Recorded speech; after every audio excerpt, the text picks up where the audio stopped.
Hello guys good morning. आज आम घर आई माछ आम निज नदी से नदी माछ खूब टेस्टी।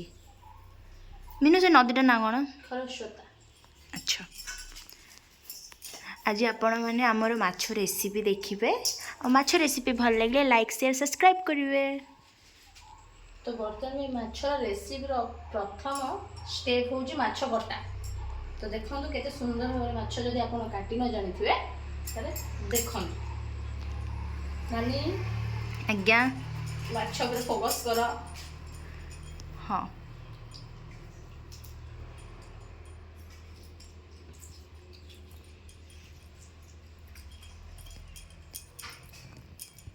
देखिपे से कि प्रकार माछटा को यूज द गार्लिक इटा न बाहर कले भल लगे। अच्छा this is garlic okay.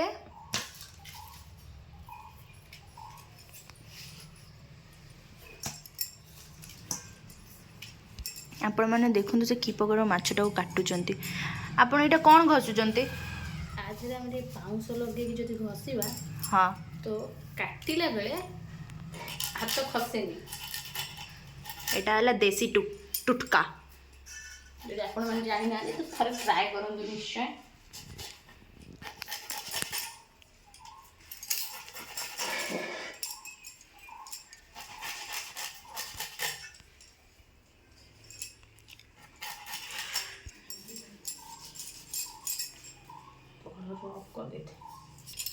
Minu जल्दी कर मत भोक लगे पखाल सहित माछ भजा ता सहित शाग ता सहित तुम मुंड मिनू ता सहित बड़ी चूड़ा। हाँ सेटा भी आमर आमे सेटा नेक्स्ट ब्लॉग रे देखेबू।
This is garlic.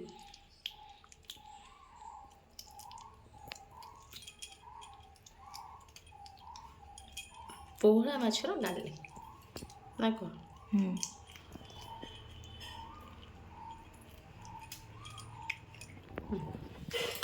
ऑफ कर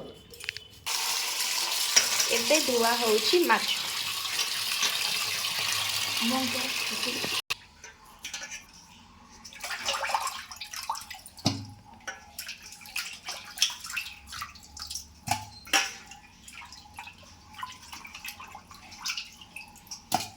कटा है स्टार्ट।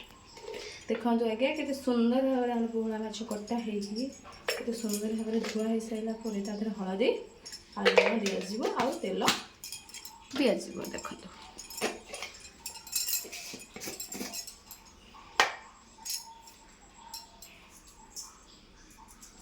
एति थोड़ा ना ठीक अच्छे तो